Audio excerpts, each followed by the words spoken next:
Boa tarde, estão acordados? Muito bom a gente estar, quando a gente trabalha, luta em favor da unidade. Unidade em si não deveria ser um assunto polêmico, mas a gente sabe que há muitos obstáculos para isso, principalmente quando você fala sobre unidade com certos grupos de pessoas, onde você está, existem muitos obstáculos em relação a isso. Então é muito bom a gente estar num meio assim, onde todo mundo está aqui em favor da unidade, amém? É muito bom.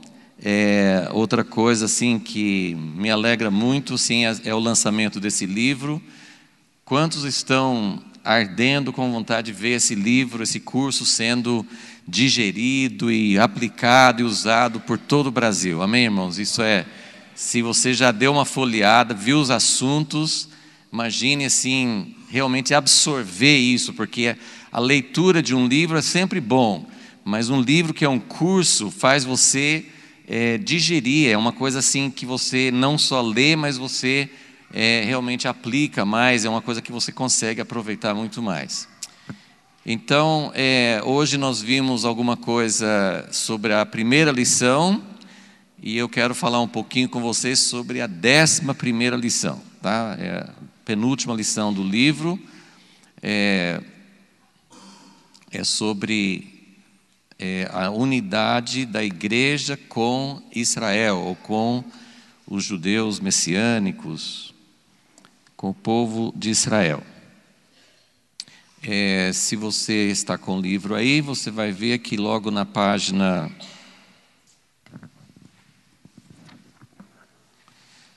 Que página que é esse aqui? 245.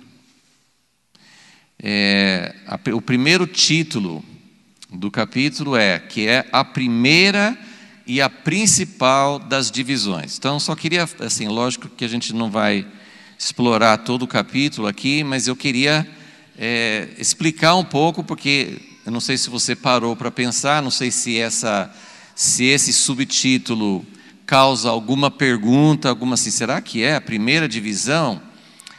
Então, só queria dar um pouquinho de fundo sobre essa afirmação. Por que nós podemos falar que foi a primeira divisão? Eu lembro que anos atrás eu vi um judeu messiânico, nós tivemos assim, até uma matéria na revista Impacto, que ele falava assim que era a divisão que gerou todas as outras divisões. E entre nós mesmos, no conselho editorial da revista, a gente ficou questionando, mas como assim? Gerou todas as outras divisões, tudo veio dessa divisão? E com o tempo a gente foi entendendo que realmente foi. Então, só para a gente se situar, nós aqui no Brasil, aqui fala assim, a primeira e a principal das divisões. Existem muitos judeus no Brasil, talvez você seja judeu e nem saiba disso, né? Tem muita gente que tem descendência de judeus por causa daquilo que aconteceu em Portugal, Espanha, que eles foram expulsos, foram obrigados a se tornar cristãos. Então, tem muita gente que não manteve a tradição de judeu por causa desse fato histórico. Então, tem muita gente que tem sangue de judeu e nem sabe disso. E tem muita gente que está indo atrás de provas de DNA e tentando provar se tem ou não tem.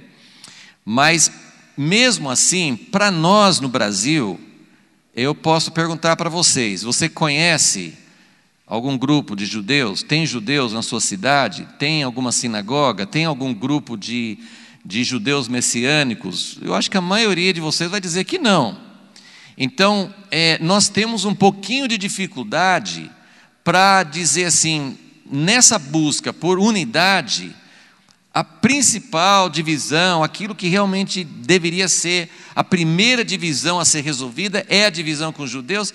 Para nós aquilo é meio distante, talvez historicamente, talvez em outros países, mas aqui no Brasil a gente não conhece muito isso. Para nós, qual que é a principal divisão? Qual que é a principal divisão? Entre católicos e evangélicos. Essa é a que mais mexe com a gente, é o que mais causa dificuldade quando a gente busca isso. Tem grupos cristãos que não querem nem saber disso. Então nós temos as feridas e as dificuldades da gente aceitar esse desafio de aceitar alguém como sendo de Deus, desse outro grupo, é muito mais difícil do que a gente pensar em judeu. Então, por isso que eu preciso só gastar alguns minutinhos aqui para explicar para vocês um pouquinho sobre o porquê essa divisão é tão importante. É claro que vocês vão lembrar rapidamente, se eu perguntar, tem livros no Novo Testamento, né, falando da igreja, porque no Antigo Testamento era Deus trabalhando com Israel. Tinha gentios, tinha as pessoas que não eram da nação de Israel, como Ruth, como temos exemplos, né, Raabe, Ruth, pessoas assim, mas não é o foco principal do Antigo Testamento. Agora, no Novo Testamento, aparece logo essa questão.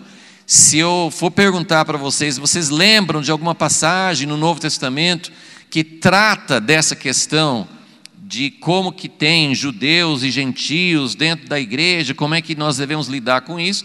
Eu tenho certeza que você vai lembrar de várias passagens que falam sobre isso.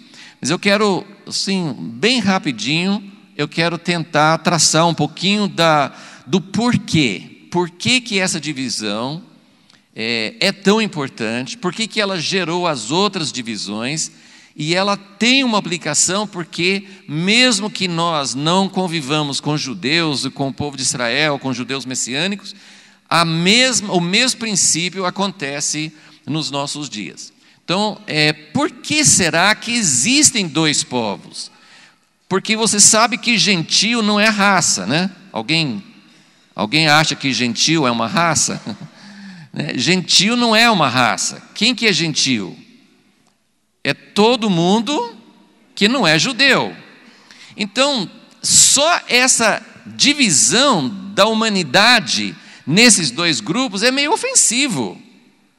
Por que não é assim? Por que Deus não trata, se tem quantas etnias que tem no mundo hoje, por que Deus não trata os judeus como mais uma etnia? Então, tem judeus, mas tem chineses, tem japoneses, tem índios, tem búlgaros, tem europeus, tem pessoas de todo tipo de raça.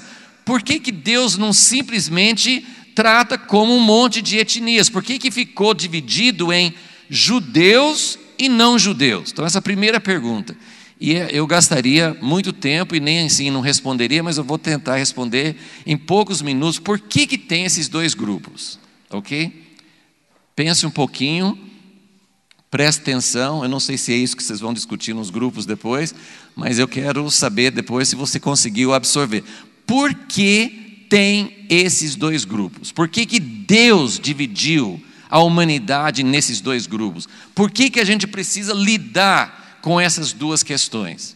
Então, a situação que nós precisamos entender é a seguinte: Deus, na sua busca para alcançar a humanidade, Ele decidiu usar instrumentos humanos para, através deles, desenvolver seu plano de redenção.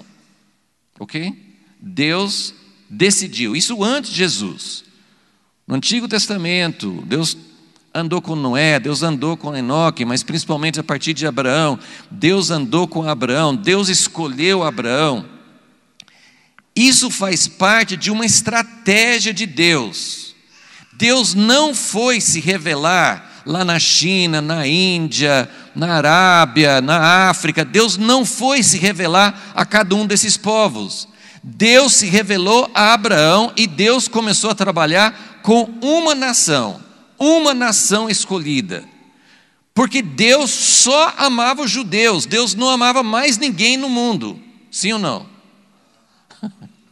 Tem gente que já está talando os olhos aqui, isso é para vocês acordarem. Deus não amava os judeus mais do que qualquer outro povo.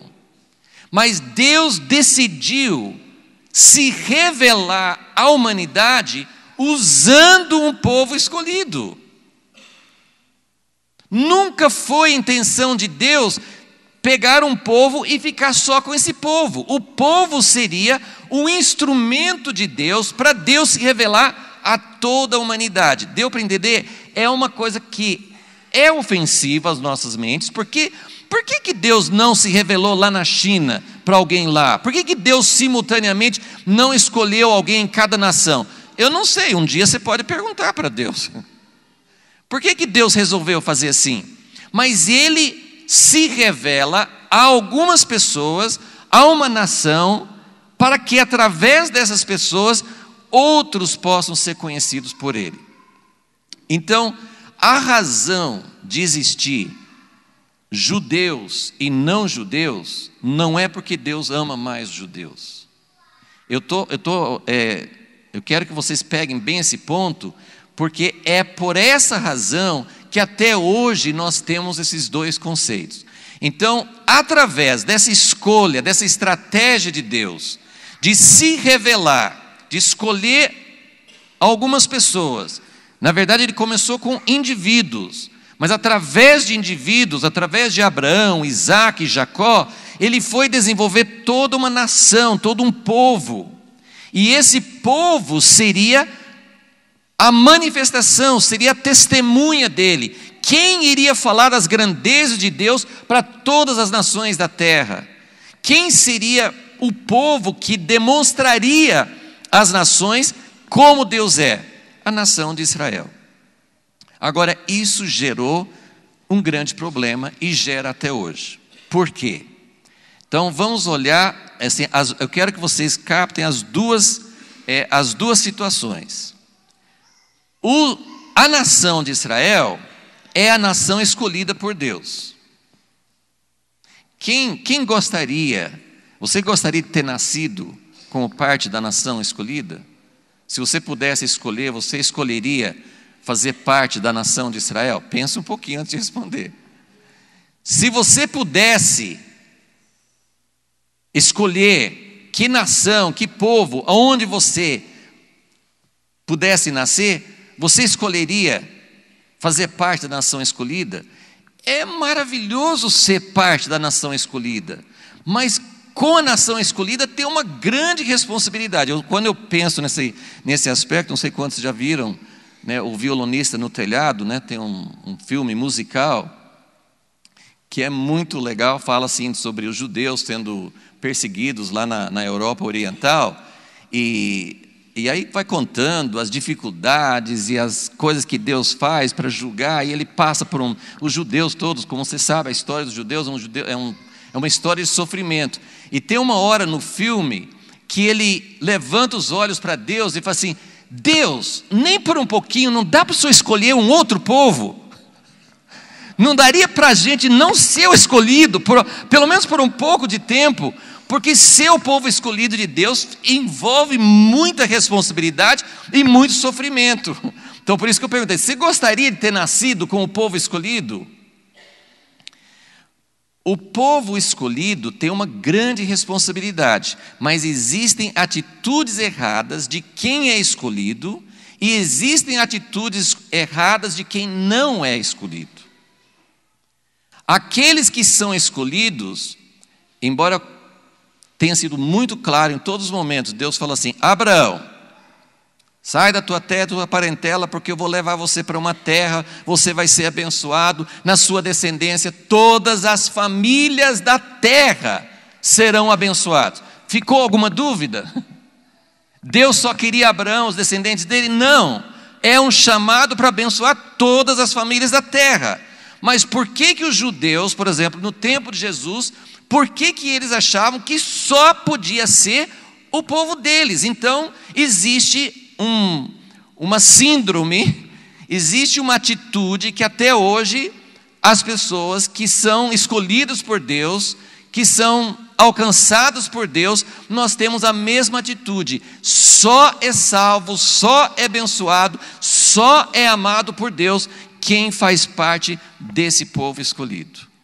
Então, existe uma atitude muito errada por parte de quem faz parte do povo escolhido, seja o tempo de Israel seja o templo da igreja, ok? Então esse é um lado do problema. O outro lado são aqueles que não foram escolhidos e que falam assim: Deus, não é justo, não é justo, eu não acredito num Deus que só ame esse povo, que tem que fazer parte desse povo para ser o povo escolhido. Então tem uma atitude de rejeição, de perseguição. E gente, se você já se perguntou, já quis saber, se você não quis saber, você devia ter querido já. Por que o mundo inteiro odeia Israel? Por quê? Até hoje. Por que Israel é odiado? Por que a mídia é contra? Por que as outras nações são contra? Por que as outras religiões são contra? Por que todo mundo é contra Israel? Eles são tão bonzinhos. Não, assim, se você for olhar, Israel faz muita coisa que outras nações não fazem. Por quê? Porque existe algo inconsciente que não é justo Deus ter dado para... É uma terrinha, gente. Olha, se você for para Israel, tem muita coisa bonita, tem coisa que Deus está fazendo lá, mas tem um monte de lugar árido, seco, deserto. Por que tem tanta gente brigando sobre aquele pedacinho de terra? Então, nós temos uma situação em que, de um lado, nós temos aqueles que acham que só nós somos escolhidos, é uma arrogância, é uma exclusividade. As igrejas cristãs, em uma medida maior ou menor, as igrejas cristãs, a grande maioria, tem pecado do mesmo jeito, dizendo, ou vocês nunca ouviram falar de uma igreja que fala assim: só nossa igreja é salva. Já viu essa ideia em algum lugar? Só nós somos salvos. Agora, segundo aí, tem 50 mil igrejas, 50 mil denominações. Eu acho que nem todas as 50 mil falam que só eles são salvos. Mas muitos falam, tem que ser salvo exatamente na fórmula que a gente prega. Então nós temos essa exclusividade e essa atitude que afasta. Então o que eu estou querendo dizer? Existe uma razão por que tem dois povos, judeus e gentios. Porque Deus escolheu se revelar através de pessoas. Ele escolhe mesmo, mas com o desejo de se revelar aos outros.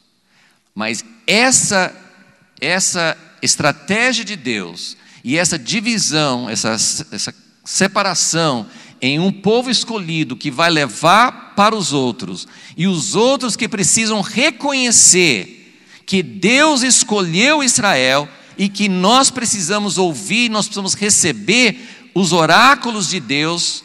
Romanos 9, Paulo faz uma lista de 7 ou 8 coisas ali que Deus deu para o povo de Israel e que nós precisamos receber através deles. Então, isso exige humildade da parte daqueles que não são judeus, e isso exige humildade da parte daqueles que são do povo de Israel, ok? Então, a primeira pergunta é: de onde que vem esses dois povos? Vem da estratégia de Deus. E agora só quero lembrar vocês de algumas coisas rapidamente dentro das Escrituras, porque nós estamos dizendo que a divisão entre judeus e gentios é a primeira divisão. Então nós podemos dizer que até antes de existir uma igreja, antes de existir discípulos de Jesus, já havia uma divisão muito feia, muito terrível entre judeus e não judeus. Judeus não comiam com quem não era judeu. Os judeus não consideravam, né, para eles eram pessoas assim que nem podiam fazer parte. Então havia uma atitude muito errada da parte daqueles que eram judeus e da parte daqueles que não eram também. Então essa divisão já existia antes da vinda de Jesus e dentro da situação da igreja. Então o Novo Testamento tem muita coisa a dizer a respeito dessa situação. Você pode pegar o livro de Romanos e Gálatas, principalmente, mas tem vários outros livros que falam sobre isso. Filipenses fala sobre isso, Hebreus fala sobre isso. Então nós temos muita coisa nas Escrituras que falam a respeito dessa distinção. Existe uma distinção entre judeus e não judeus, ok? Só vou citar algumas coisas rapidamente para vocês entenderem como isso era uma questão importante para a primeira igreja. Em Atos 15, houve o primeiro concílio da igreja. Primeiro concílio, o que é um concílio? Na Bíblia não usa esse termo, concílio. Mas em Atos 15, esse primeiro concílio, quer dizer, a primeira vez que se fez uma reunião de lideranças para falar sobre um assunto importante para a igreja toda. Isso é um concílio. Uma reunião para falar sobre um assunto muito pertinente para a igreja toda. Qual foi o assunto que era pertinente para a igreja toda? O que fazer com os gentios que estavam aceitando o evangelho? Eles precisam seguir todas as normas dos judeus, precisam fazer parte do povo de Israel ou não? Então, eu estou citando isso para vocês verem como isso era um assunto importante na primeira igreja. Outro aspecto que já mencionei, é um tema central de Romanos, de Gálatas, principalmente Gálatas. Ele fala assim: como assim? Vocês estão acreditando em outro evangelho, se vocês não souberem como lidar com essa questão de quem é judeu e a lei e os gentios que entram, qual a base da salvação. Então, era um assunto central dessas cartas. Uma terceira, estou só citando algumas coisas assim para vocês, se quiserem anotar, mas são coisas assim para a gente entender como isso era um assunto importante. O apóstolo Paulo pregou o evangelho em muitos lugares, fundou igrejas, né? Ele falou muito sobre esse assunto, mas alguém saberia me dizer qual foi a causa que levou Paulo a ser preso? E depois ele foi para Roma, e depois ele foi morto. O que aconteceu? Qual foi a causa de Paulo ter sido preso? Justamente uma situação que envolvia judeus e gentios. Tinha judeus que ficavam muito bravos em saber que os judeus messiânicos, os judeus que aceitavam Jesus, estavam incluindo gentios. Então foi uma contenda sobre isso que levou Paulo a ser preso e depois ainda ser morto, né? Então isso tudo para mostrar como isso já era uma questão importante na igreja primitiva. E irmãos, aí foge totalmente do nosso tempo aqui, mas nos primeiros séculos da igreja, segundo alguns historiadores, assim, alguns dados ainda não são totalmente confirmados, mas houve decisões da igreja e dos judeus, os judeus não messiânicos. A igreja não aceitava mais os judeus que aceitavam Jesus manterem as suas tradições. Desde aquela época eles começaram a falar assim: judeu que acredita em Jesus como Messias não faz mais parte da sinagoga. Existe uma maldição que passou a fazer parte de uma oração feita na sinagoga para amaldiçoar os judeus que acreditavam em Jesus. Isso do lado dos judeus. E os cristãos também falavam: vocês são judeus e acreditam em Jesus, vocês não podem mais manter nenhuma das suas práticas. Então, os judeus messiânicos eram atacados, e isso até hoje acontece, de ambos os lados. Eram atacados pelos judeus ortodoxos e eram atacados pelos cristãos. Então, tudo isso é para dar um pouquinho mais de base a essa afirmação. Foi a primeira divisão da igreja. A primeira divisão da igreja foi entre os judeus que criam em Jesus e os gentios que criam em Jesus. E olha só, não estou falando que os judeus foram perfeitos nas suas atitudes, mas olha só, os judeus, em Atos 15, a igreja, os apóstolos, que eram todos judeus, eles decidiram aceitar os gentios e não exigir deles que eles se tornassem judeus. E dentro de algumas décadas, a igreja dos gentios não aceitou mais os judeus. Olha só como é que ficou essa situação, ok? Então,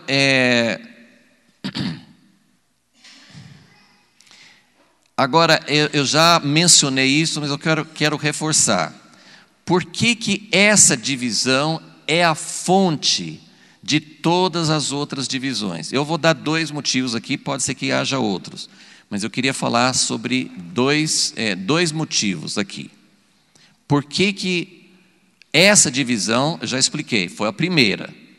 Agora eu quero falar sobre 2 motivos, por que é a principal e por que ela gera as outras divisões, ok? Por que ela gera outras divisões? Em primeiro lugar, ela gera outras divisões por causa dessas atitudes que eu falei. A atitude daqueles que estão no mover de Deus. Nós temos em toda a história da igreja, a igreja começou já desde os primeiros séculos a se afastar um pouquinho, cada vez mais foi se afastando do modelo, dos fundamentos apostólicos. Então, desde o 2º século já houve movimento de reforma. Reforma não começou no século XVI com Lutero. Desde os primeiros, antes de existir uma igreja tão institucional, já havia movimentos dizendo: a igreja está indo na direção errada, nós somos os puros. Então, essa ideia dos puros e dos não puros é sempre o que gera divisão. Por isso que essa ideia dos judeus, a mesma atitude entre judeus e não judeus na igreja primitiva, ela é a fonte de todas as divisões, porque todos os grupos, em toda a história, a história sempre se repete. Então, você tem a igreja institucional, que tem a tradição, os judeus que têm a tradição desde o tempo de Abraão, e você tem os que aceitaram Jesus. Então sempre tem, essa é o mesmo espírito. O que causou a divisão entre judeus e gentios lá no início, causa as divisões até hoje. Houve divisões na história da igreja que levaram décadas, até séculos para acontecer. Tinha, às vezes assim, durante muito tempo, as pessoas sentindo alguma coisa errada na igreja e buscando algo novo. Hoje, uma igreja, acho que muita gente talvez teve essa experiência. Eu fiz parte de uma igreja que, quando a gente fala assim, uma igreja gera outras congregações, então tem igrejas filhas, igrejas netas, né?